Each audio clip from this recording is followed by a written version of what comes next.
It was a cold winter morning in the outskirts of Detroit, where the wind blew with a sharpness that cut through even the thickest coats. Most people hurried by with heads down and collars up, hoping to make it indoors before their fingers lost feeling. Among the rush of adults and bundled children, one little boy stood at the edge of a street corner, gripping his mother's hand tightly. His name was Jace, just 7 years old, and his eyes were wide with the kind of wonder that adults lose somewhere along the way. They were walking to school, like they did every weekday. Jace's mother, Elena, worked the night shift as a cleaner and didn't get much sleep, but she always made sure to walk him to class before catching a few hours of rest. That morning, like every morning, she reminded him to be kind, to share, to listen. But nothing could have prepared either of them for what was about to unfold. As they passed the bus stop near the school, Jace noticed a girl sitting alone on the bench. She looked about his age, maybe a little younger, but there was something different about her. Her legs were drawn tightly to her chest, her arms wrapped around them, and her coat was too thin for the biting cold. But what caught Jace's attention and held it were her bare feet. No socks. No shoes. Just red, raw skin pressing against the icy pavement. He stopped walking. "Elena," he said, tugging his mother's arm. "She doesn't have any shoes." Elena followed his gaze and frowned. "Sweetheart, we can't be late. The school will open the doors soon." "But her feet," he insisted, looking up at her. "She's cold." Elena paused. She was a mother who knew struggle. She'd been homeless once, when Jace was just a baby, living in her car and praying for one warm meal a day. She knew what it meant to feel invisible, to have people walk by pretending not to see you. She looked at the little girl again, sitting quietly, staring at nothing. "You go on ahead," she finally said, kneeling beside him. "Get to class. I'll talk to her." Jace hesitated. "Will you help her?" Elena gave a tired but warm smile. "I'll do my best." He gave her one last worried glance before jogging toward the school, his backpack bouncing behind him. Elena approached the girl slowly, speaking gently, so as not to startle her. "Hi, sweetheart," she said, crouching down. "Are you okay? Where are your shoes?" The girl looked up, startled. Her eyes were wide and blue, clouded with tears. She didn't speak. Just shook her head and looked away. Elena didn't push. She knew trauma when she saw it. "Do you have a name?" she asked. "Amira," the girl whispered. "Amira," Elena repeated, committing it to memory. "That's a beautiful name. Is your mom or dad nearby?" Amira just looked down. Her small hands clutched the edges of her coat. Elena sighed. This wasn't a simple situation. She couldn't leave her here, but she also didn't want to frighten her further. She took out her phone and called the school, alerting them that she would be late, and then sat next to the girl. Together, they waited in silence. Elena hoped someone would come. But no one did. Back inside the school, Jace couldn't concentrate. His teacher noticed his distraction and asked if he was okay. He nodded, but his heart wasn't in math or reading. At recess, he stood by the window, hoping to catch a glimpse of his mom or the barefoot girl. But they were gone. That afternoon, when Elena picked him up, she was quiet.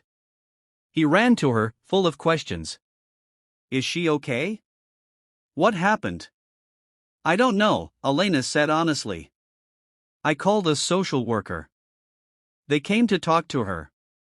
She was scared, but she let them take her somewhere warm.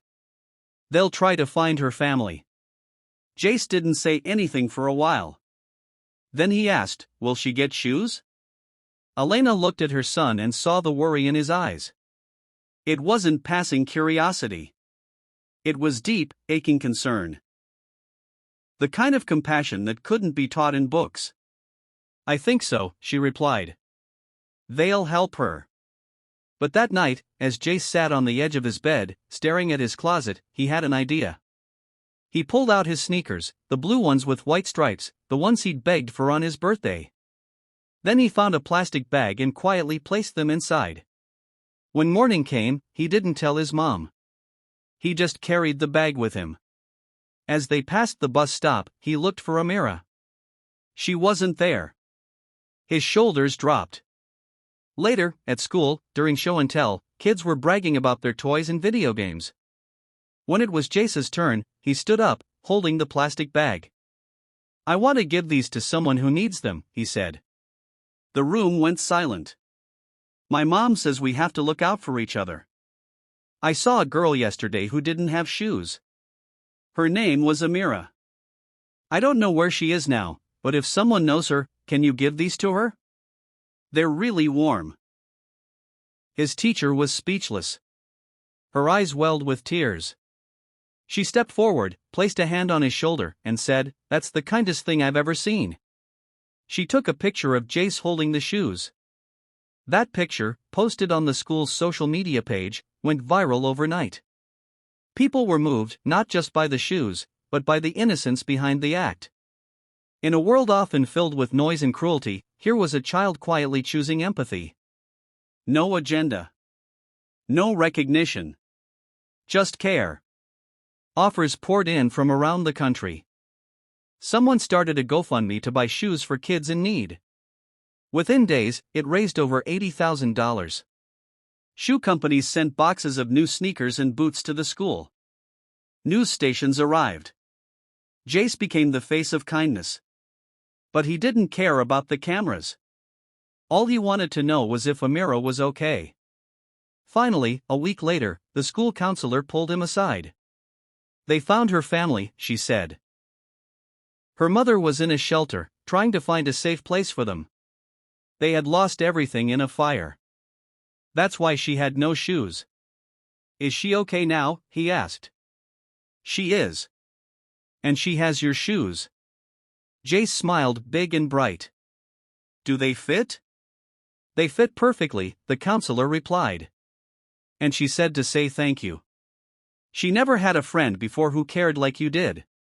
That afternoon, when he saw his mom, he ran into her arms.